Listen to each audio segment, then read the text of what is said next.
எங்கள் தலைவரை எங்களை வந்து எந்த இடத்துலையும் அவதூறாக யாரையும் பேசாதீங்கன்னு தான் சொல்லி கொடுத்துருக்காரு. அதனால் நாங்கள் பேச போகிறது கிடையாது.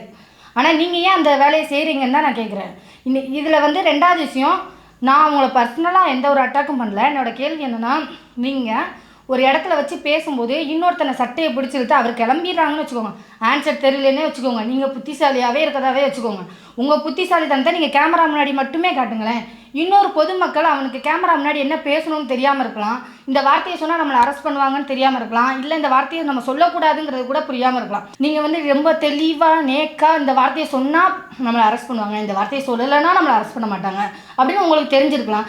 நீங்கள் ஏன் பொதுமக்களை டார்கெட் பண்ணி அவனை வம்பெடுத்து சண்டை போட வச்சு அவனோட லைஃபே கெடுக்குறீங்க? கேட்டால் கெடுக்கலங்கிறீங்க. என்னோட கேள்வி, அந்த இடத்துல நீங்கள் அதை பேச போய் தான் அந்த நிகழ்வே நடக்குது. அதை பற்றி பேசாமல் எப்பா எந்த மீடியா வந்து கேள்வி கேட்டாலும், இங்கே பாருங்கள், என்னோட இது வந்து நான் படம் பார்க்க வந்திருக்கேன், படத்தோட ரிவ்யூ கொடுக்குறேன். உங்களுக்கு அதை பற்றி ஏதாவது தெரிஞ்சுக்கணுன்னா இந்த இடத்துக்கு வாங்க, இந்த இடத்துல நான் ஸ்டூடியோ வச்சுருக்கேன், இல்லை என் வீட்டுக்கு வாங்க, நான் என் வீட்டில் வச்சு பேசுகிறேன் அப்படின்னு சொல்லுங்களேன். அதை கூட உங்களால் சொல்ல முடியாது. அவ்வளோ நாலேஜ் டிஎம்கேயோட பயங்கர ஒரு இதில் இருக்கீங்க. உங்களுக்கு தெரியாதது ஒன்றும் இல்லை. இத்தனை வருஷம், அதாவது பல வருஷ கட்சி அல்லவா, அந்த ஒரு வழிமுறை கூட உங்களுக்கு தெரியலை. எனக்கு அது ஒரு விஷயம் புரியலை.